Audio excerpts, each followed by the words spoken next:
kabinet olovi o'z ichida saqlab qoladi. O'chirishga ham harakat qiladi. O'chira olmagan taqdirda ham 2 soatdan oshuvga 1000 gradusdan oshuvni 1000 gradusdan oshuv haroratda o'z ichiga qamrab olib turib, u tashqariga chiqarib olmasligiga garantiya beradi. Shuning uchun kabinet kerak. Kabinet nimaga kerak? Pustinaga qo'ysa bo'ladi, cho'llarga qo'ysa bo'ladi, 70 gradusga chiqib ketadigan yoki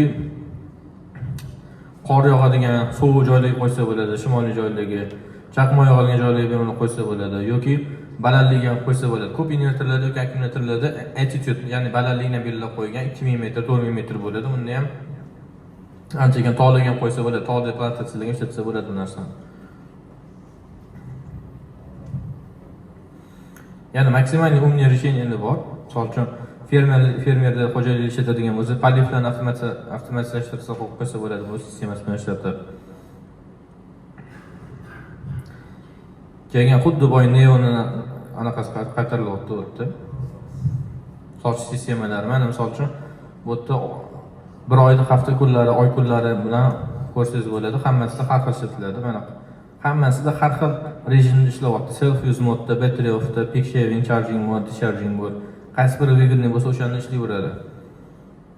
Bu narsani o'zingiz xohlab ham nastroyka qilsangiz bo'ladi yoki искусственный intellekt bor, bu ham nastroyka qilishingizga yordam beradi. Yana искусственный intellektni to'xtatib o'tadigan bo'lsam, misol uchun tok sotishga emas, asosan zaniyani tok o'chib qolmasligi uchun zaxira qilib qo'ygan bo'lsangiz, akkumulyator yomkisini har kuni ishlatasiz o'zingiz 50% ham 40% ham. Bu narsa mana Neo'da boshqa invertorlarda ham bor. Self use modda bo'ladigan bo'lsa, boya aytib o'tganimdek 50% gacha saqlab qoladi, keyin to'ldiradi. Bu искусственный intellekt yordamida pogodani oldindan biladi, 3-4 kun oldindan nima bo'lishini, quyosh chiqmasligini biladi. Mabodo siz toksiz qolib ketmasligingiz uchun quyosh ham yo'q, davlat tok o'chib qolishi mumkin. Shu narsaning bo'lgani uchun akkumulyator o'zi 100% yashab turadi. U narsani har doim kirib chiqib, to'g'ri o'tirish shartmas esdan chiqib qoladi bir paytda yoki hayotga kelmaydi. Shu narsa bo'yicha искусственный intellekt yordam beradi, har doim qulaylik bo'ladi.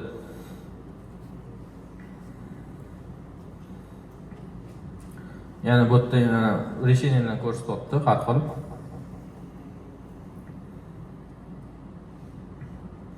Ikkitasini bir-biriga parallellash yoki mikrotest qilish, bunga ham xuddi sesiyoviy invertorlarni qo'shib ishlatib qo'ysa bo'ladi bemalol. Sesiyoviy invertorlarni ko'rsatadi, generator birga qo'shib ishlatsa bo'ladi. Mashinani zaryadniy stansiyasiga qo'ysa bo'ladi. Постоянный tokka ham, переменный tokka ham ishlaydi zaryadniy stansiyaga. O'zi bu narsani zaryadniy stansiyaga ham qiziqishdi. Выставка davomida kelibdi.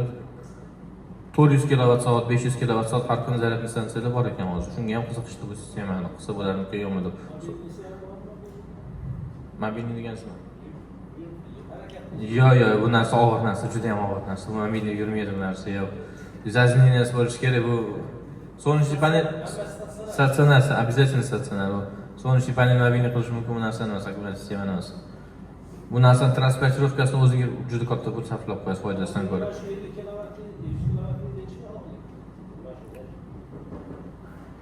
Hop, haqiqiy og'irligini hisoblab bersam, 2 tonnadan 2 tonnaga boradi.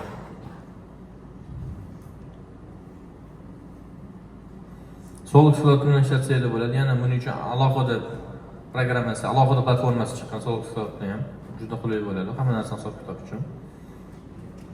Yana boya aytganimdek, globalniy servis поддержка bor. Agar buni oladigan bo'lsanglar, servisni obslužивание qiynalgan bo'lsanglar, men yoki yana Xitoydan boshqa odamlar kelib turib, bu narsani bemalol o'rnatib tushuntirib bera olasizlar uchun. Buni olib turib, olib qo'ysanglar, bu narsani qo'yish uchun, boshqa qilish uchun bilim yetmayapman, bilmayman degan narsa bo'lmaydi bu narsa. Agar решение kerakmi, qo'yilib biz yordam beramiz bu narsa uchun. Bo'ldi, e'tiboringiz uchun rahmat. Endi savol-javob qismiga keladigan bo'lsak, YSS'mi? YSS videosi bor, keyin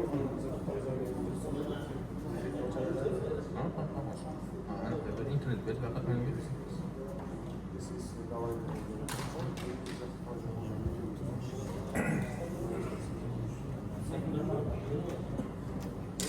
panel uzatishni ko'rsataman, keyin yana qana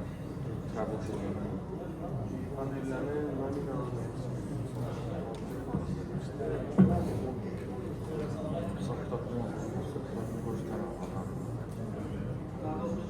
ketib qolibdi. Hozir.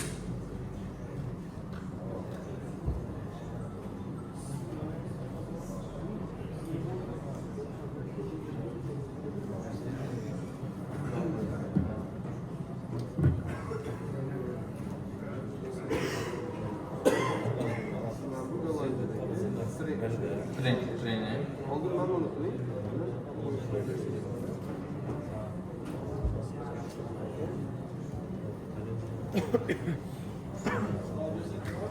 Keyin nariga Boya so'raganidagi esa sistema treningsi.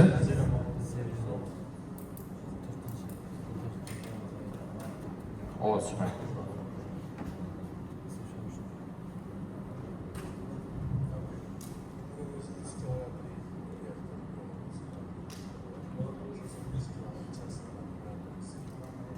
bu 215'lik verir şata. 215 kilovatlık. Belki akı ahlasyonli kondisyoner bilen oynaşır. Air cooling'den havadan soğutuş. Hazır keyingisi уже ne bilen antifriz bilen. Sürekli.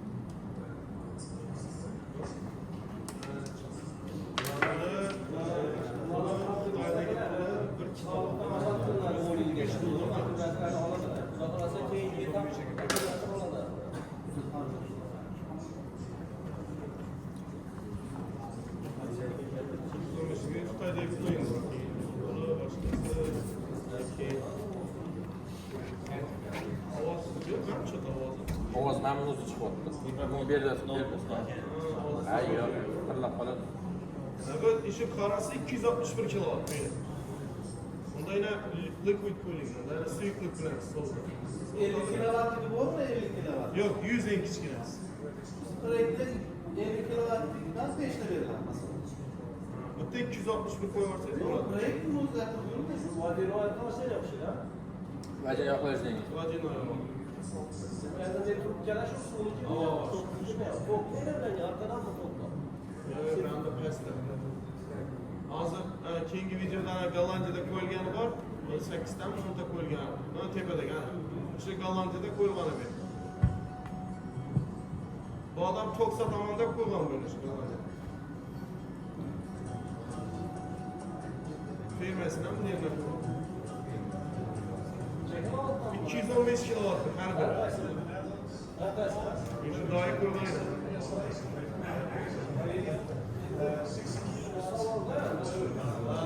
Yok bizden aldı. Bunlar nasıl riskli olur? 4 kilowatt olur. Kaçta bir soğuk var mı? Nasıl robot çekilir? 8 megawatt. Doktor bor. Высокий nima qilasiz? O'zi высокий ishlata olmaysiz va Kalın keysga mikrofonu ko'rsatib qo'yadi. yetmayapti. Ko'tarib turishim kerak.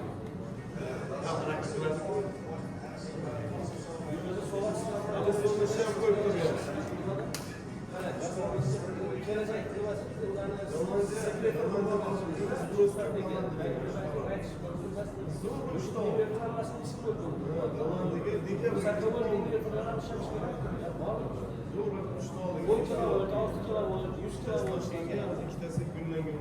Ya 100 kilo bo'lib bo'lmaydi.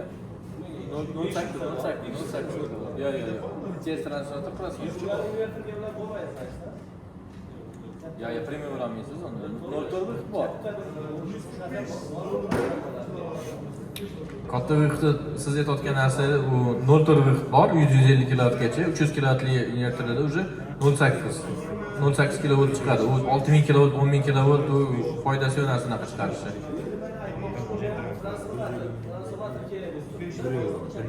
Ham transformator qo'shimiz kerak bo'ladi. Yo'q. Transformator qo'ygan azoroyim tushadi, u narsa qiyin narsa emas. Unga baribir transformator kerak bo'ladi-yu.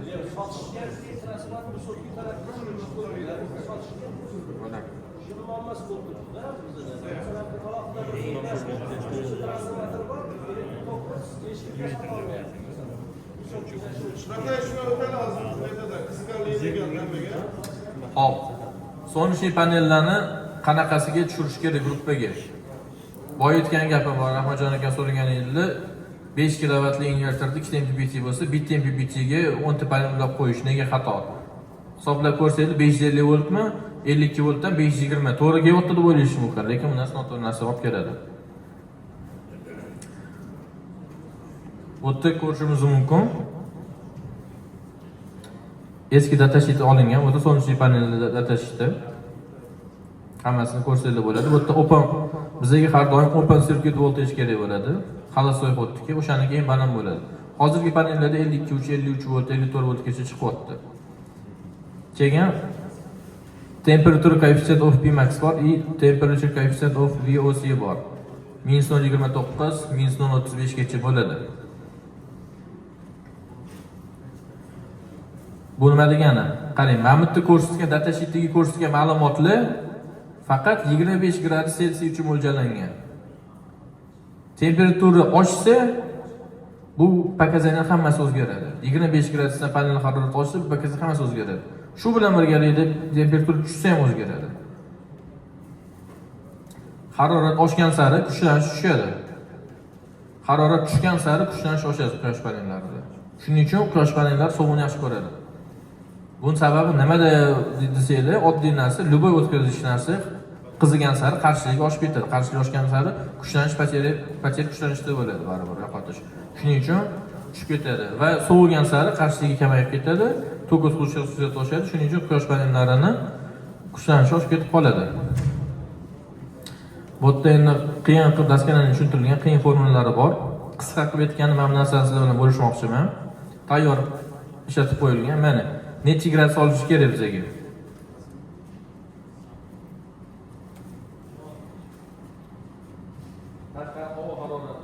Selsiyda berilgan bu yoqda bizda nima bo'ladi O'zbekiston? -26 gradusdan -30 gradusgacha tushishi mumkin. Shuning uchun faktor bor, tayyor koeffitsient bor. 1.20. Bu uzoq formulada ishlab chiqarilgan narsa.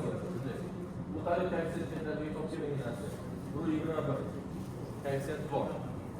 Demak 52 voltni 1.21 ga ko'paytiradi, to'g'rimi? Ha, maksimalli necha voltgacha chiqishi o'zi undan oshib ketaveradi. O'zbekiston sharoitida 1030 gradusga hisoblaydigan bo'lsak, 52 voltni shu 1.21 koeffitsient ko'paytiramiz. Bu narsa bizga 64 voltlarga berib qoladi. Bitta panelni biza 64 voltdan deb hisoblashimiz kerak bo'ladi. Aslida Bizda bo'ladi, qishda bo'ladi. -20, -25 bu oddiy hol biz uchun mana bunaqa bo'lib turadi. Har yil takrorlanmasa ham bir-bir bo'lib turadi. O'sha oxirgi 3 yilda qish qattiq kelishni boshladi. Panellarni bir xillar 1000 MPPT, masalan MPPT ni diapazon 1000 voltli bo'ladigan bo'lsa, 18 ta panel ulashni boshlagan odamlar bor. Bu narsa noto'g'ri deyman, lekin ko'pchilik hisoblabki to'g'ri kelyapti-ku, diapazon ichida-ku deydi. 1030 gradusda, 1015 gradus diapazondan chiqib ketib qoladi, 1000 voltdan chiqib ketib qoladi, ishlamay qoladi. Unda kuyish ham mumkin, ishlamay qolishi ham mumkin. Shu narsa.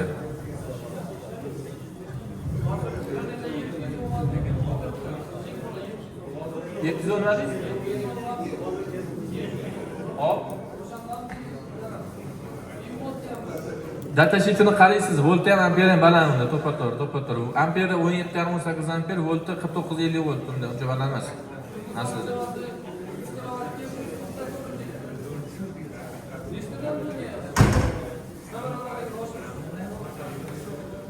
Alohida hisob-kitob qilish kerak uni, aka. Gapingiz yaxshi eshitdim ham, alohida hisob-kitob qilish kerak proyekt qotganda. Hop. Keyingi mavzu keladigan bo'lsak, savolinglar bormi? Qiziqtirgan, sizlarni qiynagan. Напряжение bo'pti, men chizib tushuntirishga harakat qilaman unda men.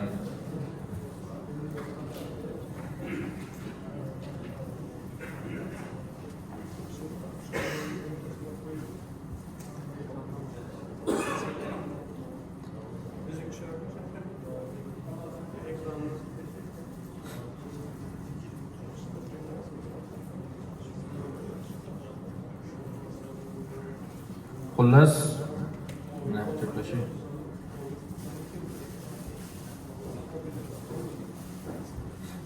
Bu narsa inverter bo'lsa deylik, bu inverter birinchisi ko'ryapti.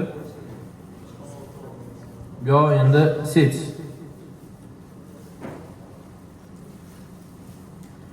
Nega inverterda tok sotaman desam, напряжение oshadi deysizlar. Inverterdagicha kelgan sechgacha ketgan, bitta tasavvur qilaylik. to'ppa-to'sh imkonman. Sessiya bu yerda necha transformatorda напряжение necha chiqyapti misol uchun. O'zi endi yozish qiyin bo'lyapti. Mikrofondan ko'ra shuni tushuntiraman. Inverterda kuchlanish alohida, sessiya kuchlanish alohida bo'lyapti. Inverterda ko'p sotilayotgan paytimizda hech kim deyarli iste'mol qilayotgani yo'q paytda. Tokimizni primoy transformatorga harakatlanishni boshlaydi. Shu paytda transformatorda 230 volt, 240 volt bo'ladi. Inverterimizda ko'p chiqarishi natijada transformatorni baland bo'lishi kerak. Kamida 5 volt, 2 volt, 3 volt baland bo'lishi kerak. 242 bo'lsa volt ekanmiz. 242 volt plus orada necha metr kabeldir, rasiyasi bor. 400 metr, 500 metr bor. Har bitta metrga natijani o'zgartirishni bilasiz. Shuning uchun kabel zichini ingichka bo'ladigan bo'lsa, kuchlanish yaxshigina oshib ketadi. Kabel zichini qalin qilganimizda kuchlanish pasayishni boshlaydi. Bunda shunday o'xshaydi. Katta mashinaga Bunca CV'ye kubarasıyla klavyeseler falan var. Aslında boğazından kadar var. Ama sadece çürük nerede de var ya karşılıklı aşıklar olur. Elimin boza elinden kalan olduğu için. Şundan ki ya çok aşık gider var. Özellikle bunu aşık gider özellikle inşallah böyle bir şey. Solarız. Arkasında dugazlaşta var mı? Hamile. Bor dugazashda hammasi. Dugazlaşta koymasak işte böyle. Bo'ladi, bir marta, ikki marta ishlaydi. Bir marta ishlaydi, to'g'ri bu narsa. U qaysi biri ketib qolishi mumkin? Uchi ko'chadagi nima kuygan yaxshi-ku. Yo'ldan o'ngashgan bo'ladi. Transistor. İşte transistorlar bu. P75, B12. Bunu uçuk büyük. Sababi ko'p kuyishga. Zazimleniya Sabah şartlaşmalar da var. Zazimleniya 100 kW distansiya o'rnatyapti. Zazimleniyani ham hozirda etib ketadi. 6lik bu o'zi kabel ishlatilyapti. 6lik. 100 kW ga endi bu 10 kW ga bo'ladi, 15 ga bo'ladi, 20 ga bo'ladi. Mana. Zazimleniya. 50 PVC bo'ladimi? 50 kW. Emas, sardor aytadi hozir kabel sichinasi. Hozir anaqani hisoblashni ko'rsataman. Bir to'g'ridan paint etish babi noqulay ekan.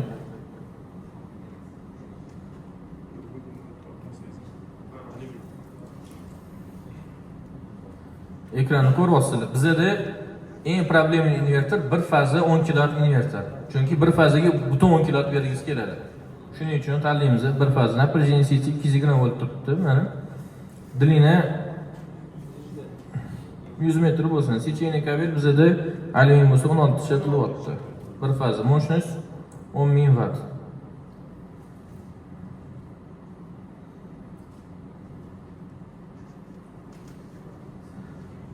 Yüz metrga alyumin 16 sechin tashalgan bo'lsa 17 voltga oshyapti напряжение, ko'ryapsizlar. Bizning holatda hech qachon 100 metr bo'lmaydi. Chunki uydan chiqayotgan inverter qo'shnilaringizni iste'molni qondirishga harakat qiladi birinchi o'rinda. O'shangacha necha metr ketadi? 200 metr, 300 metr ketaveradi. Undan keyin transformator qilishga harakat qiladi. Hozir nima bo'lyapti bizda? Bitta mahallada so'linish bilan qo'shilsa, bitta mahallada transformatorga ulangan 10 ta odam qo'yyapti o'sha. Bu narsa hammasi tok seskiga qarab ketyapti. Напряжение oshishga bitta dona sim o'zi emas, transformator quvvati turi ham rol o'ynaydi yaxshigina. Transformatordan ko'ra ko'proq so'nish bilan ulash mumkin emas. 2 ga 1, ya'ni 630 kW yoki 400 kW ning transformatoriga 200 kW so'nish bilan ulash kerak maksimalni. 2 dan 1, 2 dan 1, 3 dan 1, 3 dan 1 yaxshi, 3 dan 1, maksimal 2 dan 1 gacha-da o'zi. Ko'taroq transformator ko'tara olmaydi. 400 kW transformatorga 400 kW so'nish bilan ulasangiz, transformator qizib ketadi, напряжение oshib ketadi. Bu narsa buzilishga olib keladi. Shuni transformator teskariga chiqarib turadi. Chiqadi, visokovoltniga chiqib ketadi transformator обязательно. Chunki megawattni obyektga qo'yib, nagruskasiz 0.4 dan 6000 yoki 0.4 10 chiqarib qo'yib, sotayotganlar bor visokovoltniga sразу. Qo'ysa bo'ladi, u narsani elektrosez qilib beradi. Men bildingimda ishlamayapti, davlat tokida ishlamayapti. Avtomat yana dialogga aylanib qolyapti. Yana bu narsani kelamiz, misol uchun salbiy toki 35 mi? O'zi 35 deganini 25 ga javob beradi bu yerda o'zi. Bizda transformatorgacha kilometrlar masofa bemalol o'tib ketib qoladi bizda. Misol uchun nega oshib ketadi deysiz. Misol uchun 1 kilometr beradigan bo'lsa, 25 sechini berganingizda ham ko'ryapsizlar, 110 voltga oshib ketyapti. Mana напряжение sechini transformator o'zida aslida 245 volt qo'yib qo'yishadi, bateriya hisobiga ham. Ko'ryapsizlar, 99 100 voltgacha oshib ketyapti. Shuning uchun obyektni solnechniy panel qo'yishdan oldin o'rganish kerak. Har doim. Transformatorigacha necha metr, qo'shnilari qanaqa potrебение, kimda solnechniy panel qo'yganmi, kabeli qanaqa, o'zining kabelining ahvoli qanaqa. Iloji bo'lsa, transformator bilan uzoq bo'ladigan bo'lsa, 3 fazli sistema. Transformator yaqin, o'zining nagruskasi yetarlicha, qo'shnilar boshqalar solnechniy panel qo'ymagan, nagruska ko'p. Quvvat anaqa напряжение past bo'lsa, 210 atrofidan 190 180 bo'lsa, bir пожалуйста, bir faz 10 kW qo'yiladi, zo'r ishlaydi. Siz sharoit to'g'ri kelmayapti, shunda muammo bo'lyapti. Invertor o'zi zo'r, hech qanaqa baraka emas, eng baquvvat, eng ishonchli, eng sifatli invertorlardan bittasi seriyasidan. Ko'p holatda bizga invertorlarga servis kelayotgan holati AES tomonidan, переменный tomonidan avtomat qo'yiladi. O'sha yerda где-то 80 cm 1 metrgacha masofa bor. Undan keyin avtomatda u yog'iga ketdi, misol uchun 35, 50 sip kabel avvalga ketadi. O'sha joyga bir fazadan to 100 kilovatgacha mis kabel ishlatishni aytingda, misol uchun mana o'sha joyi eriyapti, kuyyapti. Invertorni to'g'ri Totli Rahmonjon akam o'zi invertor portiga instruksiyasida ham alyumin kabel ishlatishni umuman bermagan. Alyumin kabel 100 kW ishlatishga bergan, u ham 240 secheni ishlatgan degan alyumin kabelni. 100 kW ga 240 secheni alyumin bo'lsa ishlatgan degan. 240 qilgan bo'lsa 120 240 o'zi invertor o'ziga avtomatda mis qimmat desanglar ham 1 metr 2 metrga misga pul yetadi bu narsa. Avtomatgacha mis qalin tashlash kerak. Bir faz 10 kW bo'lsa 10 mm secheni toza mis tashlash kerak. Keyin напряжение oshib ketishiga montaj sifati juda muhim rol o'ynaydi. Montaj sifati yaxshi bo'lmasa, sim qalin tashlaganingiz bilan, yaxshi qismagan bo'lsa, yaxshi обработка qilmagan bo'lsa, montajini slabый kontakt bilan u teng yarmini ishlaydi. Xuddi 10 secheni ulagan bo'lsa, 4 secheni kuchini olib qo'yasiz. Keyin yana bir muhim masala, solnechniy invertor ulayotganda hech qachon solnechniy panel ulanmaydi birinchi yoki переменный tok ulanmaydi birinchi. Har doim birinchi zazmeniya ulanadi. Birinchi zazmeniyani cho'tga ulaylar, yerga qotirib boshqa qilinglar, keyin qolgan ishga o'taydi. Shunda invertoringiz kuymaydi hech qachon, zo'r ishlaydi. Keyin zazmeniya qilishda ko'pchilik adashadi, u narsani tekshirmasdan yerga temirni qoqib qo'ysa bo'ldi deydi. Uni asli tekshirish kerak, o'lchash kerak megometrni, necha ohm chiqyapti. Zazmeniya hisoblanishi uchun 4 ohmdan kam bo'lishi kerak. 100 kW, 50 kW yoki katta stansiyalarga u 1 ohmdan kam bo'lishi kerak bo'lsa. Yo'q. Yerga qoqqan zazmeniyangiz o'lchash texnologiyasi bor bu narsani. Uning uchun spesial apparati ham bor. Endi 50 kilovatgacha mumkin. Transformatorga yaqinroq joyga ulaganimiz yaxshimi yo uzoqroq joyda yaxshi? 50 kilovat qo'ygan. Sotmoqchi bo'lsangiz transformatorga yaqin joyga qo'yganingiz kerak. Yo'q, uzoqdan joyga 50 kW qo'ya olmaysiz. Xuddi shu narsa istatsiya bo'lyapti, ya'ni Qoraqalpog'iston Nukusdan kimdir qo'ygan ekan, transformatorgacha 3 km ekan. 50 kW qo'yilgan, 220 volt kelyapti o'zida, 210 volt kelyapti даже. 10 kW ishlamasidan 290 volt 300 voltga oshib ketib qolyapti. Qarshi oshib, mana напряжение ko'tarmayapti.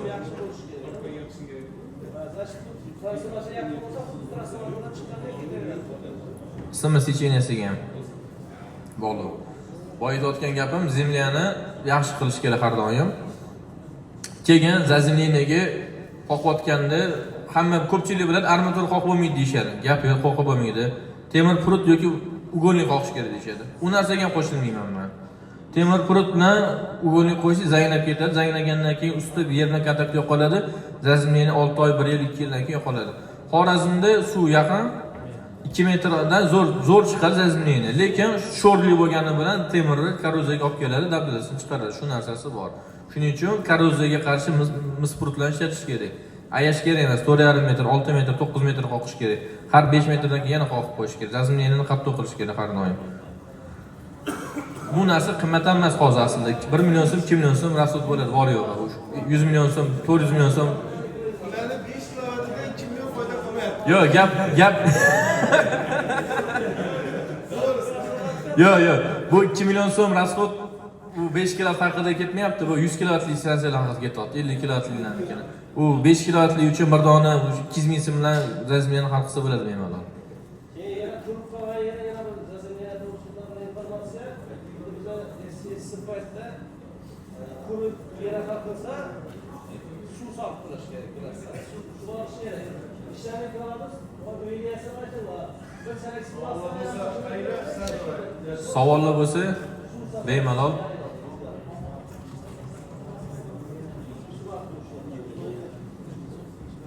Ha, Jahon.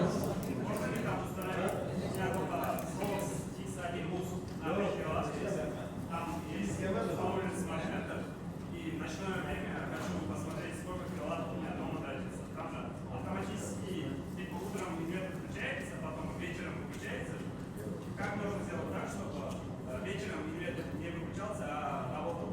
Это нужно для того, чтобы посмотреть на смарт-методе, сколько киловатт аналог дома тратит. Как это можно сделать? Hop, X1 bilan X1 mini bilan bu seriyali qolganlarga nisbatan ekonomishning o'zi kichkina ham kechasi o'chib qolish xususiyatiga ega bu narsa. Kerak bo'lsa, permen toki o'zi bo'lsa ham yonmaydi. Ertalab ishlaydi, kechasi o'chib qoladi просто, o'chib qoladi. Shuning uchun oldini oldi. Endi bu narsani programma yoki proshkirni to'g'rilasa bilasiz narsangizni. X1 bu haqida gap ketyapti. Bularning savollarini yana qaytaraman, hamma eshitmagan bo'lishi mumkin. Smart meter qo'yilgan. Smart meter uyda расход pulini ko'rsatishga ega, lekin inverter quyosh paneli bor paytda ishlayapti, boshqa paytda o'chib qolyapti. Uydagi kechasi bo'layotgan 12:1-2 quyosh yo'q paytda bo'lgan nagruskani ko'rish imkoniyati bo'lmay qolyapti. Shu bo'yicha savol ketyapti. Siz telefondan sovuq soatda ko'rmaganingiz bilan smart meter o'zi ishlaydi. Uni pakazini olib o'tiribdi. Quyosh paneli ishlagandan keyin sovuq soatni o'zidan olib turib, uni ko'rsangiz bo'ladi pakazini bemalol.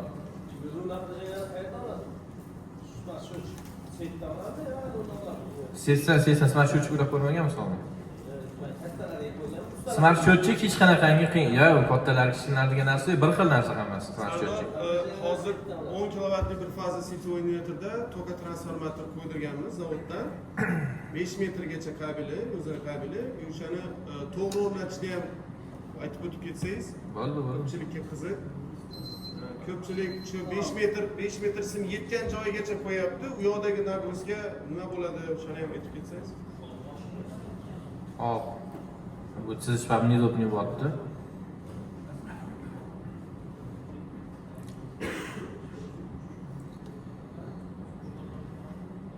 Hamchi ko'rinyapti. Endi tipi bu uyda o'z nagruskasi. Inverter, mana inverter. Sitini bu tomonga qo'yish kerak har doim. Toka transformator, CT yoki toka transformator. Strelkasini ko'cha tomonga qaratib qo'yiladi. Счетчикka bir xil narsa. Toka transformator chiqadi bu yerda, shu haqda bo'ldi. Счетчик mana toka transformator qaqib qo'yish kerak. Xonadon счетчики bor-ku. Счетчикdan keyin sirazi kirgan joyiga yoki chiqqan joyiga fazasiga ildirib qo'ysangiz bo'ldi. Strelkasi ko'cha tomonga, ses tomonga qarab turishi kerak. Nega iminni xonadon счетчigi yonida olma? Chunki birinchi точка nagruska yo'q hali o'tdi. Nagruskadan oldin qo'yish kerak. Toka transformatorni 20 metrgacha cho'sada bo'ladi bemalol, pakazaniyasi buzilib qolmaydi. 25 metrdan keyin o'sha 25 metr o'zida ham xatoliklar kelib chiqish boshlaydi. Undan tepasi ishlamaydi o'sha. Danni bermaydi. O'zidan chiqqan 5 metrni bemalol cho'sada uzaytirsangiz bo'ladi 20 metrgacha. LAN kabel xuddi oddiy simni ulagandan keyin LAN kabelni ham uni ket 5-kategoriyani bemalol cho'ssa bo'ladi bemalol. FTP kabelni ham. Счетчикdan ichkariga. Счетчик uzoqda bo'ladigan bo'lsa, hali uyingizni raspletsiya shitdan oldin ularning avtomat turadi. O'shalarning avtomatdan oldin ulab qo'ysangiz bo'ldi, keyinmi. Xullas, nagruskani oldin ulashingiz kerak. Inverter va nagruskani uy ichida turishi kerak. Undan oldin birinchi точка ulashingiz kerak. Shuni to'g'ri ko'rsatadi. Inverter ulaganingizdan keyin tegi ulab qo'yishning foydasi yo'q narsani umuman. Ko'pchilik shunaqa qilyapti. Hamma qo'rqdi. Chunki kunduzi quyoshdan foydalanmayapti ular. Uyning nagruskasi setdan kelyapti. Keyin xonadon qo'ydirgan odam telefon qiladida, "Men hali ham svetga pul to'layapman" degan narsa bor. Ana shu narsani toka transformatorni o'sha aytganingizdek oldida qo'ysa, birinchi nagruska prioritet uy, undan keyin ortiqchasini o'sha sotadi. To'g'ri. O'zi toka transformator nima ko'rishdan qat'iy nazar ortiqchasini hammasini sotaveradi. Prosta qo'ygan pakazaniyani to'g'ri ko'rsatish kerak, bo'lmasa qo'ygan foydani to'g'ri ko'rsatish uchun monitoring kerak shu. Sotishga rol o'ynamaydi, sotishni chegaralashga rol o'ynaydi. Kerak bo'lsa chegaralab qo'yishingiz mumkin. Program export control limit qo'yishingiz mumkin. Shuning uchun kerak. Lekin umuman qo'ymagan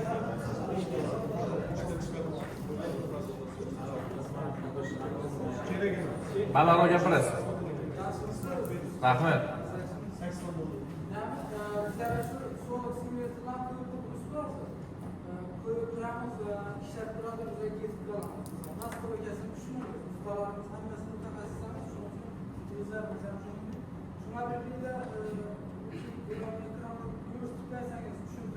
Bo'ldi, hop. Cloudni oching.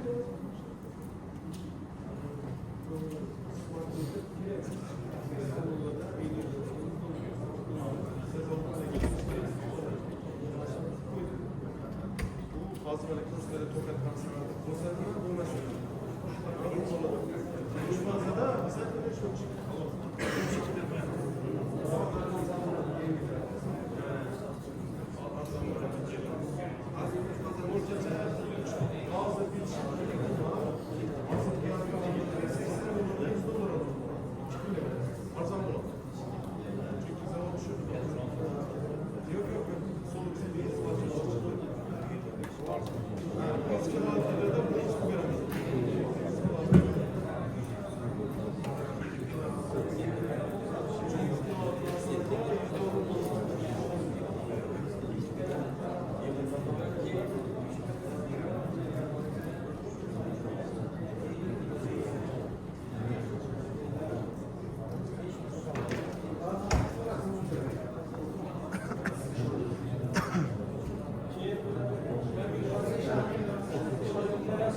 Bilasizlar.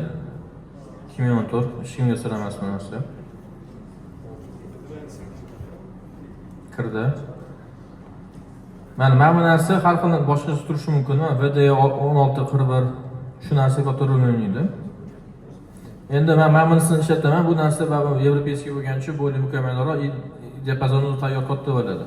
Shablonidan. Keyin men bu narsani ishlatishni maslahat beraman har doim. Напряжение hadi oshib ketmasligi uchun. Chunki 10 kilovat berib 290 volt oshirib olgandan ko'ra 7 kilovat berib 270 voltda ushlagan yaxshiroq. Shu prinsipancha. Shu joydan ishlatiladi. Mana PU function degan narsa bor. Yoki watt volt degan yozib qo'yadi. Kombinator turiga qarab har xil. Shu narsani birinchi enable qilinadi. Bu yerga har bitta inverter uchun, har bitta stansiya uchun individual podxod qilinadi bu narsa uchun. Hammasi tushirmaydi. Bu nisbatan ko'pga tushadigan случай, misol uchun 265, 67, 69, 71 bilan qo'yilgan. Bu yerda 265 bo'lsa 100% quvvatda ishlagan. 265 voltgacha bo'ladigan bo'lsa, 267 voltgacha chiqadigan bo'lsa 70% quvvatda ishlagan deyilyapti. 269 voltga chiqadigan bo'lsa 40% quvvatda ishlaganini berganman bu yerda. 270 voltga chiqadigan bo'lsa 15% quvvatda ishlagan nomlar. Demak 10 kilovatli stansiyamiz 1,5 kilovatda ishlaydi, 271 ga chiqsa, to'g'ri? 271 voltdan chiqadigan bo'lsa, o'z davlat toki 271 voltga bor. 1,5 kilovat beradi, o'shani 285 voltda ushlab turishga harakat qiladi. zarar. Odam o'zi klientga zarar. Klientga zarar, lekin ishlab turadi, texnik uchun zarar emas. Grid volt fault bo'lib turavermaydi. Napряжение bo'layotgan paytda 10 kilovat 8 kilovat ishlagandan ko'ra 3-4 kilovat bo'lsa ham ishlab turadi bu narsa. 100% bo'lishi uchun bu narsani o'zingiz qo'yasiz, lekin bu eng baland qo'yilgan. Aslida bu narsa avtomatik tayyor tergildan qo'yish 250 voltdan past bo'ladi bu narsa. Keyin напряжение bu hazillashadigan narsa emas, uyga bemalol yoqaveradigan narsa bu. 270 volt juda xavfli, 250 volt ham xavfli. Bizda tok anaqasi 207 voltdan 235 voltgacha kelish kerak o'zi. Undan oshuv ham kam ham kelish kerak emas. Shuning uchun normasi bor. Undan misol uchun bu akam aytayotdilar, hozir o'zi 265 voltga yotadi, 265 voltga so'nish pani qanaqa o'ylaysiz bu narsani? Nastroykan diapazon to'g'rilab qo'yishingiz mumkin 290 gacha ulaganda. Bu ishlamasa hech qancha yarim kilovatdan ishlamasa 300 voltdan oshiraveradi напряжение. Shuning uchun obyektni o'rganish kerak har doim necha volt kelyapti o'zidan напряжение. Shunga qarab, bu birinchisi. Ikkinchisi momentdan to'g'rilamchi qiladi. Bu narsa agar EU 5549 bo'lsa 264,5 bo'ladi. Endi bu klient aytayapti, texnikam kuysin, ishlasin, bo'lmay faqat sotishim kerak deyapti. Shuning uchun 280 ga qo'yganman birinchi anaqani. 280 voltgacha inverter ishlasa ishlamaydi, bo'g'ib turadi. O'zi men maslahatni 130 dan 270 voltgacha qo'yaman. Nega bu yerda 280 qo'yganman, lekin bu yerda Ограничение ham qo'yganman. Shuning uchun bu yerda 280 qo'yib olganman bemalol. Mana bu ограничение hisobiga 280 voltgacha chiqarmaydi bu obyekt baribir. Shuning uchun. Низкий напряжение 130 voltdan ishlagan nomma. 130 dan past bo'lsa, уже hech qanaqa texnika ishlamaydi, set ketgan hisoblanadi. Shuning uchun 90 volt qo'ymayman. User defined qo'yib qo'ysanglar, hammasi 290 bo'lib qoladi. Bu narsa xato o'zi aslida. Stabilizator qo'yish mumkinmi? Stabilizator turiga qaraydi bu narsa. Keyingi davom ettiradigan bo'lsak bu narsani, ya'ni qatini nastroyka qilish kerak. Qolgan joyi qovuradi o'zi. Connectionni to'g'rilayman har doim. Gertz o'ynab turadi, har doim 50 turmaydi o'zi misol uchun. Shuning uchun 50.5 dan 49.5 dan 50.5 gacha ishlagan deyman. 55 dan 45 dan 55 ishlashsam ahmoq garchilik bo'ladi, texnika kuyib ketadi, invertor kuyib ketadi. 50 dan 49.5 dan 50.5 gacha bo'lsa invertor kuymaydi. Kelgan ishlashi connection 130 volt напряжение ko'rsa, tezda invertor yongan deyman. Bir xil joylarda invertor yonmayapti, start UVP fault yozadi. Invertor ishlashi uchun напряжение нижний границасini pastlagan. O'zi 198 turadi buni joyida. 180 volt kelib qolsa ishlamay qoladi. Shuni 130 qo'yib qo'ysam, любой время ishlaydi. Ertalab 130 voltdan ishlab olsa, o'zi oshirib, o'zi kerak payt 200 voltgacha oshiraveradi bemalol.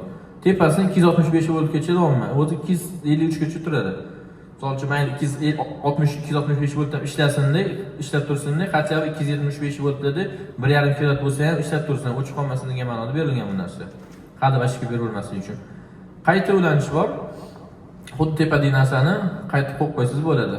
Nega ulanish bilan qayta ulanish deyiladi? Ulanish ertalab endi ish boshlanganda, qayta ulanish orada svet ketib qolsa yoki permanent tok напряжение o'ynaydigan bo'lsa, undan keyin qayta ulanishga kiradi.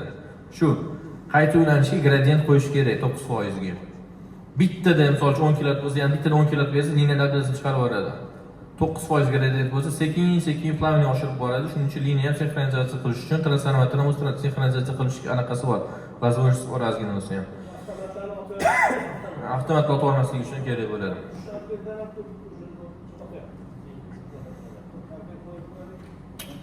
Avtomat tanlash masalasi ham yana отдельный tema bu. O'zi hammaga ustonovka qilishdan oldin instruksiyani bir o'qishinglar nasihat berardim.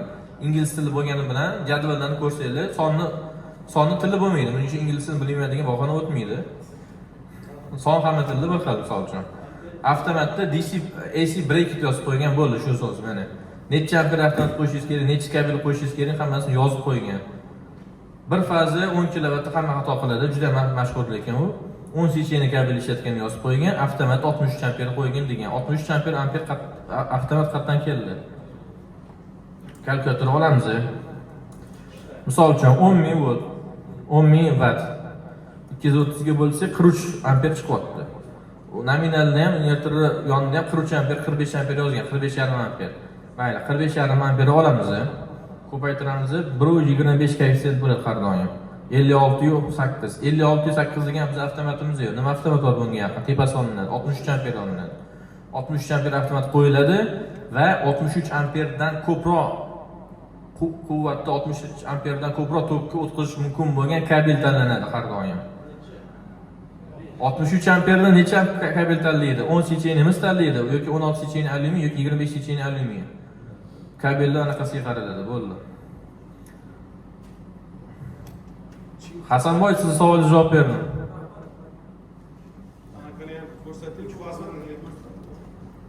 Bu nastroyka bir faza, 3 faza degan narsa hammasiniki bir xil. Dash modelligacha 50 kg, 100 kggacha farq qilmaydi, hammasiniki bir xil. Gruppirovkalar metodologiyasi 3 fazalarda 30 kWlikka 4 ta gruppa qilyapti, bittasida 10 ta panel solib, string bittasida 12 ta qo'yapti, bittasi qo'rishda 50 ni 4 ga bo'la olmayapti. 50 ni 4 ga bo'la olmayapti. Xo'p, sonniy panel stansiya, quyosh elektr stansiya qurayotganda panelni alohida sotib olib, invertor alohida sotib olib, udachniy maksimalniy idealniy quyosh paneli, quyosh elektr stansiya quraman deb o'ylamaylik. Bu narsani birinchi proyekt qilish kerak. Necha kerak qo'llanma degan narsa bor, qanaqa panel ishlatganda. Gruppalarga bo'lish uchun qonun qoidasi bor. Uni yozib tushuntirsam yaxshi bo'lardi. Shu narsani oshib boryapti, qo'shnilarni qo'yib boryapti. 260-280 chiqyapti. To'g'rimi? Shuni natijani kamaytirishga iloji bormi transformator? Avtomat transformator. Yo'q, endi masalan ko'p odamlar qo'yib boryapti, ko'p natijani oshib boryapti. Elektroset Shuni kamaytirish kerak, shuni kontrol qiladigan bir bor, kontrol yo'li bor. Отдельный liniya tortiladi, sotish uchun, iste'mol uchun отдельный liniya tortiladi, sotish uchun отдельный liniya tortish kerak. Shunda решение qilsa bo'ladi. Kabel secheniya misol uchun sizni kelayotgan traversa kelayotgan 35 secheniya bo'ladi. O'sha 240 secheniya torting, siz muammongiz hal. Strassanator almashadi keyin u narsada. Shubhada shu qurpani aytib o'tkazsang, qurpani juda muhim narsa. Hamma yoqda buni gaplashamiz. Hozir qurpani aytib o'tkazsangiz hamma bu vaqtda disbalans bo'lib turibdi-da, disbalans. Ko'p odam disbalans bo'lib turibdi. Nechun disbalans bo'ldi? Hop, bizda misol uchun X3 Pro 30 kilovattni olamiz ham. 3 ta MPPT bor. MPPT, bu yerda string C, 3 ta MPPT, 6 ta string bor. Panel qanaqasini ishlatamiz? Misol uchun 590 J solardi. 590 J solar ekan olsak.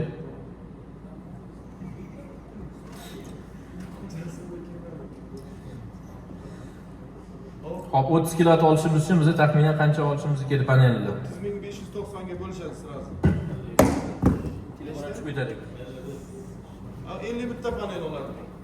52 ta olinglar, 4 ta gruppa qilasizlar, uni ishlatsa zarar bo'ladi o'sha.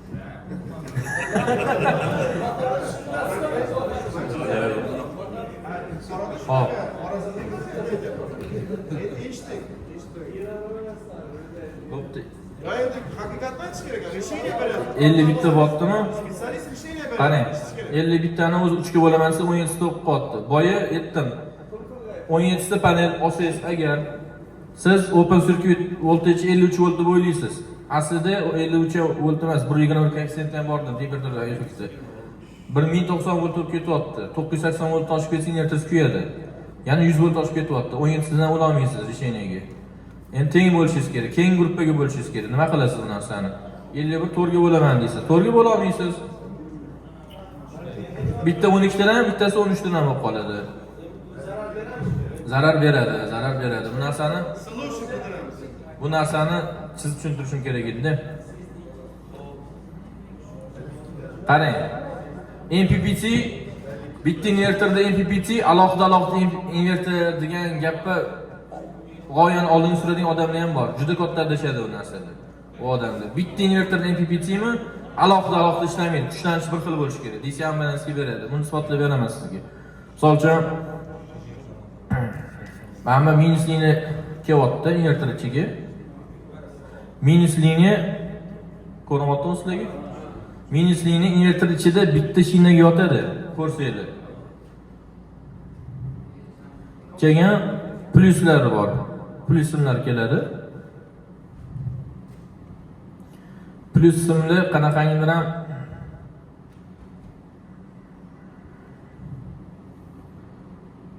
narsaga alohida ulanadi, undan chiqib keyin minusga o'tadi alohida.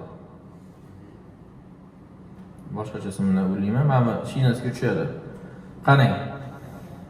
Minuslar hammasi bitta most hosil qiladi o'zi. Hammasi bittaga ulanyapti. Endi mana bu yerda 12 ta, birinchisi 12 ta 13 ta bo'lib qolsa, mana DC bas voltage degan narsa bor. Nasoy kuchlanish degan narsa bor. Eng pastini oladi. 12 ta panelni mashinasini oladi. Aniq oladi faqat. Tushundingizmi? 13 ta panel qo'ygani bekor. 13-chi panel qo'ygan bekor, 14 panel qo'ygan bekor, ishlamaydi u narsa. Qarang, bu holatda nima bo'lyapti o'zi? Bitta 13 ta bo'lyapti. Qolgan 12 bo'lib ketadi. Qolgan hammasi uni pastiga tushaveradi. Misol uchun 12, 14 ulab qo'ysangiz ham, qolgan ikkita 14 ulagan ikkita panel bor, 4 ta panel ishlamaydi. Xalosoy bo'lib qoladi kerak. O'zi ishlayveradi, uni ko'p to'q o'tmaydi. Chunki mastovoy kuchlanishi eng past anaqadan oladi. Inverterda MPPT lar ham bitta mastovoy shinaga ulanadi o'zi, minus tomoni. 600 voltmi? 600 volt. 550 voltmi? 550 volt. Bitta gruppani 550 voltdan ulab turib, ikkinchi gruppani 700 voltdan ulasangiz ham, ikkinchi gruppangiz ham baribir 700 volt emasda 550 volt quvvatini beradi sizga. Demak, birinchi bitta gruppamiz soyaga qo'yib ketsa ham, to'rtta gruppa ham ishlaydi. soya tushishi sizda tok kuchiga ta'sir qiladi, kuchlanishiga emas. Shuning uchun bu narsa yo'q. MPPTda u quvvat tushib ketib qolmaydi, u tomonga tushib ketmaydi, xavotir olmang. Anaqachi sharq g'arb Sharq g'arbga qo'yib qo'yadigan bo'lsa ham, Vostok yo'q, anaqa ayting o'shani ayting. hop, endi MPPT har xil bo'lib qolsa, men nima qilaman deyapsiz bu narsada. Qarang. Quyosh chiqqandan keyin quyosh nuri tik tushyaptimi? Orqasidan o'g'irib turgan panelda ham o'lchash kuchlanish bo'ladi baribir unda. Quyosh panelidan tushayotgan yorug'lik nuri tok kuchiga ta'sir qiladi. Tikka tushsa tok kuchi oshadi faqat. Naprejeniya o'sha qoladi baribir. Shuning uchun uni soya tushishini o'sha gruppani o'ziga ta'sir qiladi. MPPT ulangan gruppani o'ziga ta'sir qiladi, atak boshqa ta'sir qilmaydi. Bu masalaga keladigan bo'lsak, 50 bittani hozir 4 ta gruppaga ulasam 13 ta 13 ta 12 ta 12 ta 13 ta 13 ta bo'lib qoldi-ku. Ikkita panel yo'q ketyapti u joydan. 12 tadan 4 ta gruppa bo'lib qoldi, 48 ta panel bor. 3 ta panel yo'q ketyapti. 50 bitta panel taqdiz nima? 48 ta panel taqdiz nima? Xuddi o'sha rezultat olasiz. Bitta panel qo'shib olsangiz, 52 ta panel bo'lsa, 3 ta orqaga tortayotgan panelni oldiga tortib ketadi, 4 ta panel kuchini beradi. Bir dona panel 2 kilovat qo'shib beradi sizga kamida. O'zi 30 kilovatda 3 ta MPPT bo'lsa, 4 ta bilasiz. 3 ta MPPT bor, 6 ta string bor. Bitta MPPTda 2 ta gruppani ishlating, bemalol. 32 ampere ko'taradi. Ichida parallel farq qo'ya olasiz. Ko'proq tok kuchi oqaveradi. Tok kuchi alohida oqaveradi masalan.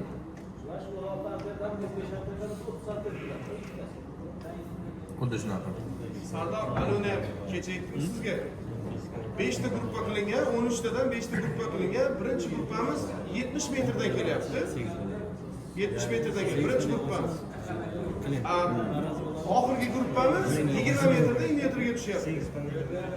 Tushundim. 650 volt, bu yoqda 620 volt, 30 volt razlika bor. Unda nima qilish kerak? 30 volt, 40 volt, 50 volt, даже 70 voltgacha uncha ta'sir qilmaydi. Bu narsani baribir o'zida nima desam bo'ladi. Напряжение sal ko'tarib yuborgan xususiyatga ega, lekin 100 voltlar ta'sir qiladigan bo'lsa, zo'r savol berasiz lekin. Uzoq joylarni olib ketayotgan bo'lsangiz, tomni misol uchun narigi zarni tomiga qo'yib qo'yasiz, uzoqdan tortib kelyapsiz. Siz gruppangiz 15 tadan qilyapsiz. Uzoqdan olib kelyapsiz bitta gruppani. Uni 16 ta qiling. Panelingizni olib kelayotganingiz напряжение yo'qoladi 50 voltgacha, 60 voltgacha. Xuddi shu bilan bitta panelingiz kuchi yo'l o'ziga ketib qoladi, uni to'g'ri keladi kuchlanishda. To'ppa-to'g'ri shu. Sirma dolyasi bo'yicha unaqa qilsangiz bo'ladi unda. Keyin ikki xil panellarni bitta MPPT bo'lib qo'ymaymiz hech qachon. Parallel ulasanglar ham, ketiga ulasanglar ham.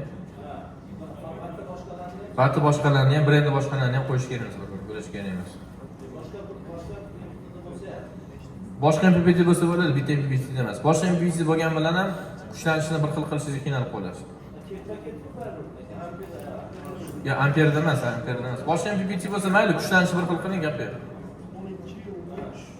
Kuchlanishni bir xilroq qiling, gap yo'q. Stringda 3 fazada, stringda nominalga qarab turib, xolastoy bilan под напряжениeni ham o'tib keting. 12 tadan qo'ygani yaxshimi, 14 tadanmi? 14 ta bo'lsa, 50 bo'lsa 700 volt, под напряжение уже где-то 620 nimaga tushadi. 13 tadan o'shani ham 3 fazada ketsangiz, ko'pchilik megada, misol uchun, megada 5 ta MPPT bor, 10 ta string bor. 90 panel olib ketyapti, 10 taga bo'lyapti, 9 tadan. Hammasi. Endi o'shani ayting. Nimaga 9 ta panel ulab bo'lmaydi? 450 volt, xolastoyda anaqada 400 volt. Shuni ham aytib keting. Ko'pchilik ulayapti shunaqada. Hop. Mega seriya olamiz endi. Yana bitta. Hamma MPPTga rajon ishlatish kerak degan tushuncha bor ko'p odam. Tushundingizmi? Yo'q, hammasini ishlash shart emas. Yo'q, endi uni ko'p odam shunaqa tushunyapti. U bilmaydiki, misol uchun 350 va 300 vatli panellar uchun bu razion stringlar soni ko'paygan. Mayda panellar uchun. Hozir bizda eng kichkina o'sha 580. Yo'q, 75 kilovat mo'ljalga olingan u narsada o'zi aslida. Tushundim, uni tushundim. 75 kilovat. Xo'p. Panelda misol uchun bunda o'zi 5 ta string, 5 ta MPPT, 10 ta string bo'ladi. 90 ta panelda o'tirmadingiz. Eng ijodiy ishingni 15 tadan 6 ta ulab chiqish. 15 ta 15 ta qilish. Ideal ish. Yoki 84 bo'lsa 5 ta. Yo'q. Lekin bitta nyuans bor. 5 taga ulaganinglar bilan bitta MPPT'ni o'zini quvvati chegarasi bor, baribir. Hozir bunaqa ulaganingizda birinchi MPPT'da 30 ta panel o'tirib qolyapti. 30 ta panelni 590 voltga qo'ysak 17700 bo'lyapti. X3 megada bitta MPPT'ning chegarasi 15 kilovat. Bu degani MPPT bir o'ziga 17700 watt ulayapsiz, lekin vaqtda 15 kilovat ola olasiz, 2700 ola olmaysiz hayotda. Shunda 50 kilovat uladimi? Nega menda 45 dan oshmayapti, 43 dan oshmayapti? Nariga oshyapti-ku, menda oshmayapti degan narsalar kelib chiqadi. Shu narsani oldini olish uchun 90 ta panelda уже 7 taga bo'lishga harakat qilish kerak. 7 taga bo'laman siz 13 dan 4 kilovatni. 13 dan 90 bitta qilish kerak bo'ldi 7 ta. Shunda 13 dan ikkita guruhbangiz 26 ta panel tashkil qilyapti. 26 ta panel 15 kilovat bo'lyapti. 15 kilovat o'zining chegarasini qoplayapti полностью. Shu seçeneğe yukarıdan kabelli seçeneğe 4'lükten alsak bular. To'rtlik tortsangiz pateringiz ko'payishi mumkin, atak qisqa bo'lsa 4lik ko'taradimi bemalol. Kabelli panelasi o'zidagi kabel 4'lik, 6'lik emas. 6'likda men o'ylayman 3 kilovat, 5 kilovat bilan Yo'q, 3 kilovat, 5 kilotlik emas, o'zi masofasiga qaraydi bu narsa. Agar 30-40 metr kichkina masofaga 20 metr tortsangiz 4 secheni ishlating. 50 metr, 80 metr, 100 metr ishlatsangiz 6 secheni ishlating. Orada pateringizni kamaytirib любой kilovat. Agar 100 metrdan oshib panelni tortadigan bo'lsangiz 10 secheni ishlatishingiz kerak bo'ladi PV kabelni. 10 secheni PV kabellar bor o'zi.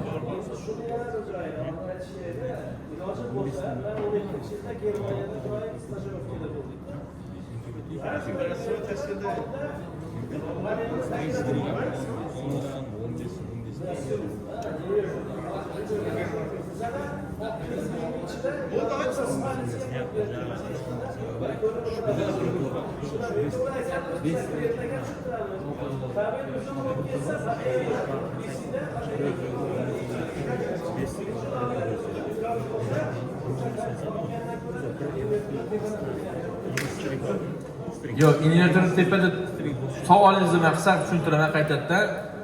Kabel secheniyani ko'p tortgandan ko'ra invertor tomda qoldirsam bo'ladi deyaptilar. Gap qisqasi. Invertorni iloji bo'lsa salqin joyda, soya joyda, odam ko'z yetadigan joyda, любой случай misol uchun odam qo'li yetib, nasturga qilishi mumkin, o'chirib qo'yishi mumkin bo'lgan joyda turishi kerak invertor. Bezapasining joyida.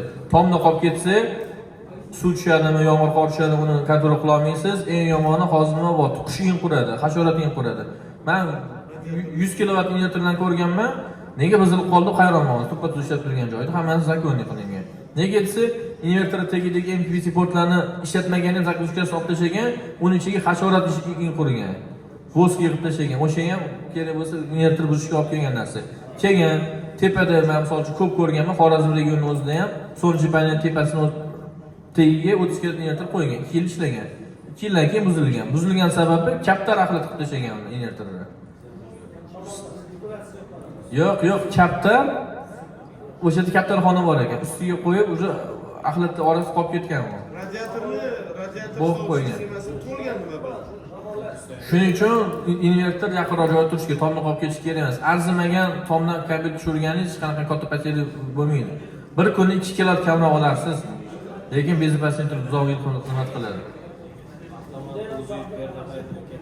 Sanat savoli bor ekan, Sardor. Olib qo'yishdim.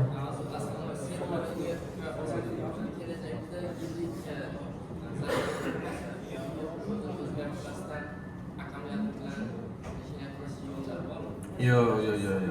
Invertor almashadi yoki qo'shimcha invertor, qo'shimcha so'nchi panel qo'yish, setsovый решение qo'yish, anaqa mikrogrid sistema qilsangiz bo'ladi.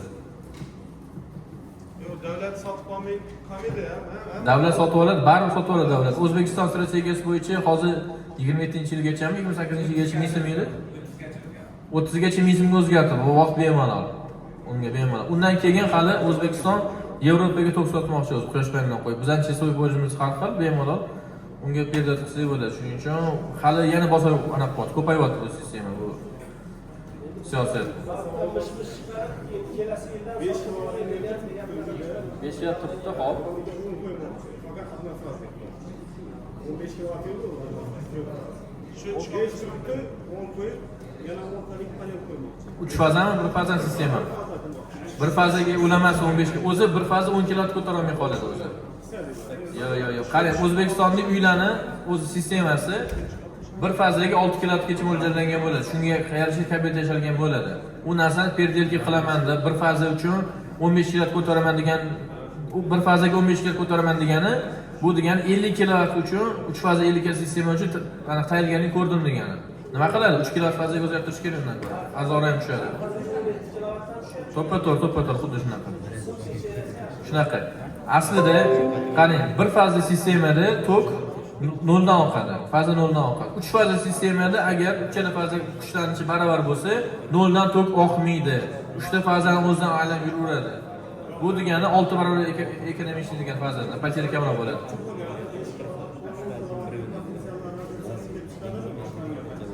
Yo'q. Liniya ko'tarsa farqi yo'q narsa. Liniya ko'tarsa farqi yo'q. Bir-birini ko'raveradi. Birinchisi bitishdi, ikkinchisi o'sha liniyaga mo'ljallashaveradi. Ikkita отдельный счетчик bo'lishi kerak. 60 amper ko'rdi. O'shani aytayapman-da, bu 15 kilovat bir fazaga tushmaydi. 15 kilovat bir fazaga tayyorgarlik, xuddi 50 kilovat sistema 3 faza tayyorgarlikdan bir xil bitta faza tushadi. Undan ko'ra bu narsani qaytish kerak, 3 faza sistemaga o'tish kerak. Hop. Kabel secheniyani 25 gacha almashtiradimi unda? 35 gacha. 35 mi? Endi unikalning hodisada bo'lsa to'g'ri kelishi mumkin. Hamma narsa obyekt o'rganish kerak bo'lsa, hammasi situatsiyada individualniy bo'ladi har doim. Umumiy har bir xil situatsiya bo'lmaydi hech qachon. Savollar bormi yana? Bitta savol bor. Shu nimaga reaktivni. Hozir misol uchun 50 kilovatni nima qo'yasiz-ku? Sitio. Hop. 50 kilovat chiqaradimi? 50 kilovat chiqaradimi? Yaxshi savol, ko'rish kerak, 50 kilovat chiqarmasa kerak menimcha, 100%. Ko'rishim kerak. Bunaqa narsa amalda sinab ko'rmaganman, lekin teoretik mumkin. 50 kilovat chiqarish mumkin. 50 kilovatni inverter ishlab turgan paytida kondensator ham borda yonida. O'sha paytda kondensator qo'shib tursa-da, motor o'chgandan keyin ajratmaydi. Chunki aniq obratni nima bo'lib-ku. Obrat oqgani hisobiga kondensatorga emas, shunga turibdi to'ka transformator. O'zi iloji bo'lsa, kondensator bo'ladigan bo'lsa, o'chirib qo'yish kerak hechgina. O'chirgani bilan unda Yo'q, qani. Kondensator sistemangiz bor, 50 kilovat yoki 100 kilovat inverter ishlatyapsiz. Kondensatorni o'chirib qo'yish kerak edi, inverter nasroq qilib qo'yish kerak men ko'ra. Kechki payt ham ishlaydi dedim boya ham hozir. 24 soat ishlaydi. Inverter setni o'zini to'g'irlab beradi. Inverter setni o'zini ko'chishini kontrol qilish xususiyatiga ega. Beradi, chiqaradi. Inverter o'zi kontrol qilib beradi. Reaktiv chiqarish uchun kondensator kerak. Inverter kondensatori bor o'zini 50 kilovat. Ha, qo'shib aytolmaydi. O'sha kontrol qilib beradi o'zi.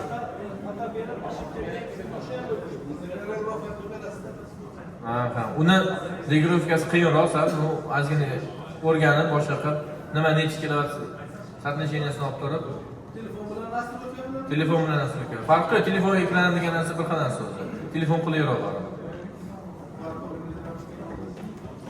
Ya uni obyekti borib, aksiloskopda liniyangizni grafikini o'rganib, nagrushkangiz grafikini o'rganib, qiyin hisobotlarni qilib, keyin qilsangiz izlaydigan o'xshaydi.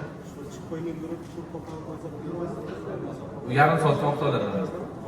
to'ka chiqarib ishlaydi. Askiloskopni ishlab bersangiz bo'ldi, gap yo'q. 98 yarim.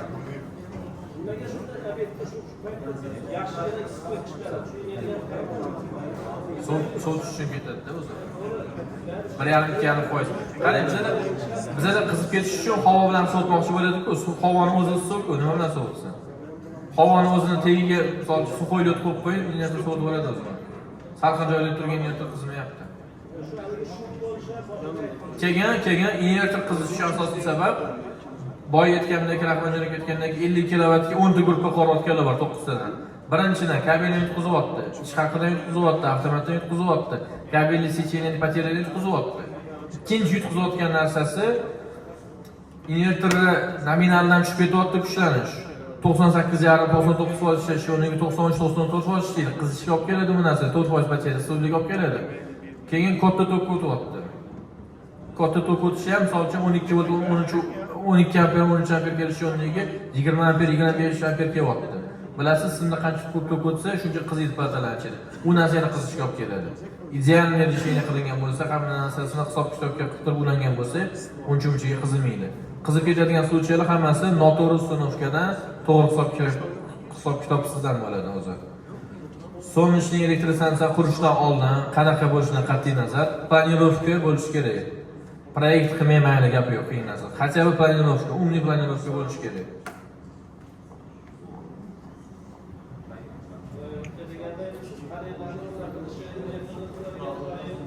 O'sha ham i gruppalarga bo'linishi ham qanaqa panellar, qanaqa olma.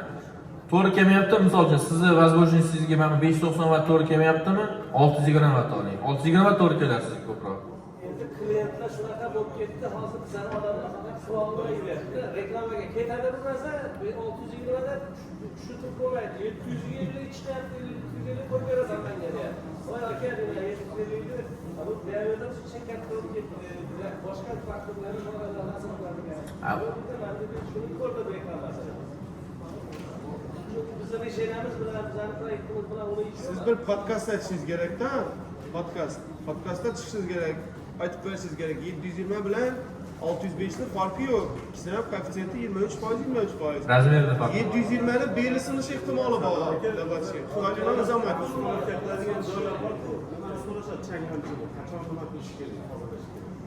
Hop, so'nggi panelni changdan tozalash keladigan bo'lsa, qarang. Maksimal necha kilowatt qo'ydi? Deylik 50 kilowatt qo'ydingiz, zo'r qilgansiz. Idealni birinchi ko'rganingiz o'sha vaqtda 48 kilowatt beryapti. Birinchi 100% yengiligi, gap oldincha ham. Keyingini ko'rasiz, 44 kilowattdan oshmayapti. 10% batarya ham 300 kerak. 300 kerak. Uje ondan keyin tushib ketsa, 40, uje 38 bo'ladigan bo'lsa, 10% dan ko'proq ham beryaptimi kirlanish hisobiga. Demak, hotspot hosil qiladi bu narsa, chang. Ora-ora kirib qolibdi. O'shani 300 kerak, bo'lmasa kuydirib qo'yasiz paningizni. Bu narsa bilasizmi, vaqtda to'g'ri kelsa, yiliga 4 marta to'g'ri keladi. Yiliga 4 oyga. Changi qanchalik ham bog'liq o'sha narsa. Aytolmayman. Qachon yuvish kerak, har chang bo'lgan yuvish kerakmi? Unda har kuni 2 mahal yuvish to'g'ri kelib qoladi. Changga qaralmaydi u narsa. Yo'q, men aytolmayman sizga. Har qanchada changini yuvishga, tozalashga degan savol berdi-da. Shuni ko'rasiz bormi? 100% effekt olasiz birinchidan, 100% to'shka olasiz. O'sha maksimal olgan to'shkangizdan 90% dan kam bo'ladigan bo'lsa, 300 kerak panellarni o'zi.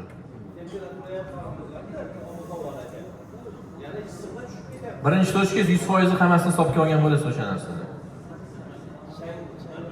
Savollar bormi yana?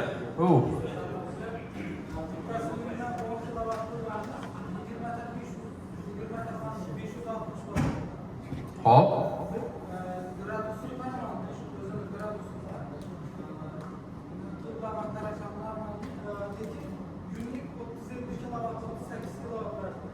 On kilowatt sistemami?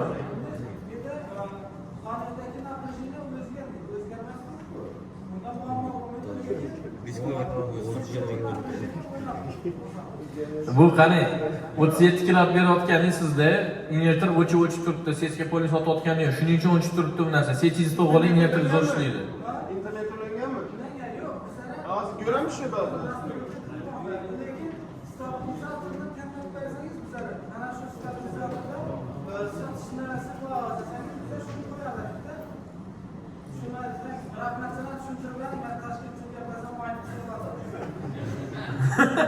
Xullas, sistemani siz to'g'rilab bergan ekansiz. 37 kilovatdan tok oshmayapti. Endi hozir 10 kilovatli stansiya bizada 71 bor. O'rtacha 65 dan 76 ga ham urgani bor. 76. 18 ta panel 76 urdi men Xorazmda. Jasolder paneli 76 kilovat urdi. Yo'q, ina 3 oyda urdi.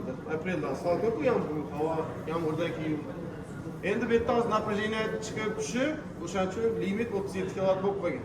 20 ta panel 80 dan berish kerak. Shundan bu narsa uchun siz Men boy nasturniklarga limit qo'yishni ko'rsatdim-ku. Bu aytyapti stabilizator qo'ysa, qanaqa stabilizator? Kimdir stabilizator qo'yib решение olyapti ko'p odamlar. Stabilizator qo'ysa bo'ladi. Stabilizator o'zining batareyasi bor, baribir 20% batarya bo'lib qoladi. 15%ni har xil o'ziga qarab ishlash qiyinligiga qarab, напряжениyaga qarab turib.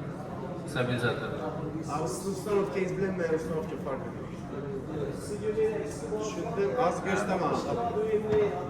Stabilizatorni unda bir ko'p chiqishi kerak ekan tanlashga. Az go'shtam. Rahmatjon aka.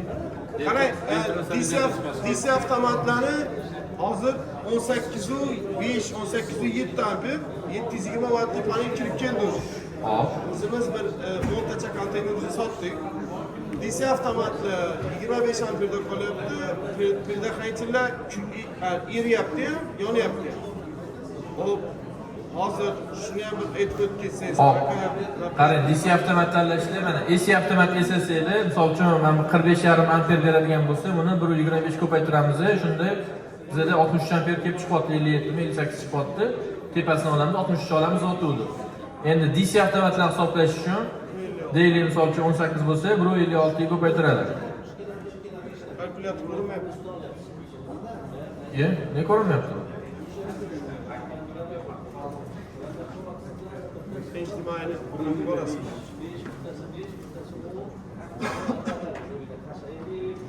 Ko'rinmayapti? Demak, 18 open circuitda 18.6 deylik. 18.6 amper bo'lsa, buni 1.56 ga ko'paytirsangiz 29 amper. Demak, 32 amperdan olishingiz kerak. Predохранительni ham o'zi anaqani avtomatda 32 amper olishingiz kerak. Savol bor, nega bu DC avtomat otganini ko'rmadim deysizlar. Solix inverterlarida ahamiyat bergan bo'lsangiz, MPPT sonlari juda ham ko'p. Qardan bitta MPPT, bitta string ishlatasiz ko'pincha. Boshqa inverterlarga keladigan bo'lsa, misol uchun Hopwindman yoki D inverterni oladigan bo'lsak, bitta MPPT ga 4 ta string chiqqan. 4 ta string ichida misol uchun 15 amperdan 4 tasini olsangiz 60 amper aylanyapti. O'sha 60 amper kelganda 32 amper avtomatik otib beradi. O'shani hisobiga olingan. Shuning uchun bizda avtomatlar otmaydi. D7 100 kilovatda 6 ta MPPT bor. Solixda 9 ta MPPT bor. Xuddi 100 kilovatda. O'tganingizda har bir MPPTga 4 ta string ochgan. Endi bitta bilmadim nimada MPPTdan ekonom qilgan, MPPTni sal mo'shroq qilgan, 60 bilmadim necha amper. 67 amper demiş. 60 necha amper. Shu holatda. Yani koeffitsient hisob-kitoblarni chiqargan narsa. 28 переменныйda bunda 150 oldi. Ana kadar kelib chiqadi, ChatGPTga yozsangiz, kosinusda nimagadir bo'lingan. Shunday kelib Ha, o'shandan kelib chiqadi.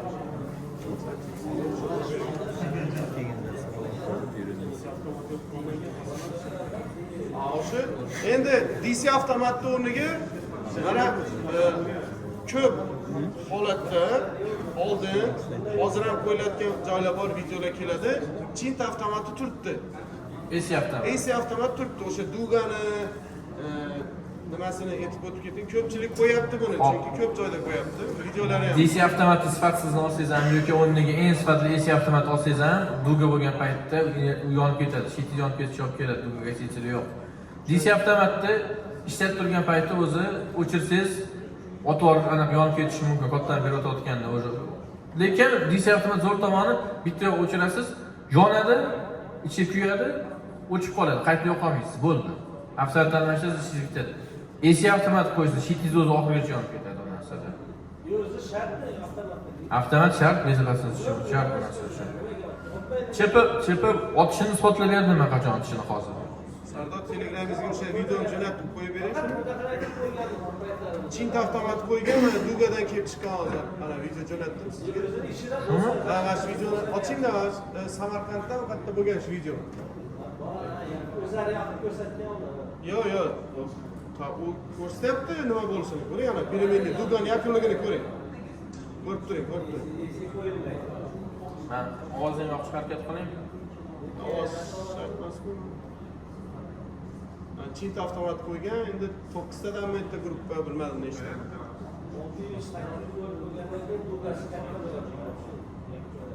Ben qiyin ekan. Yo'q, qarab ko'ring. Bu bezuk mana bezuk. Ha, ko'rasiz. Pirmenniga ham chin, pastayniga ham chin. Buni qo'ygandan qo'ymagan yaxshi-da menimcha. To'g'risi ham. O'chir yoqish ham faqat. Mana ketdi. O'chirganda dugani. O'chmaydan. Yo'q, endi yana o'chirishga harakat qilyapti. Shuncha qo'ymagan yaxshi. Mana bo'lgan holat mana shu. Birdan harakat qilmadi yaxshi. Mana pirmenni. Предохранитель u ham qo'shmadi. Предохранитель yonib ketadi-yu. Andarasi narsaga предохранитель. Uziladi, ichida pul bor. Ya ağzı üzülmeyin dürttü şu. Şifata ağzı üzülmeyin dürttü. Bir dakika üzülmeyin dürttü. Şiitli içine vallahi kam idi. Şiitini aladı, demir şiitini aladı, kam idi. Şiit özel kuyaş düştürttü, issi. Ya vera kuller boş gerek issini atıp geçici. Bilseniz tekstalit esir vaktinde avtomatlar tekstalitte 100 gram satın, 150 gram satınçı değil. Hazır kitayını neleri, plasmasları gerekirse 80 gram satın ucu edil.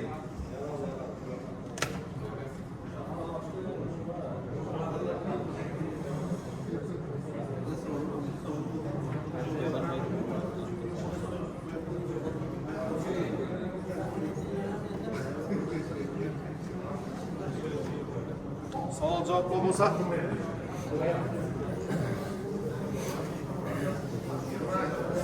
Savollarni nima yana qiziqtirgan?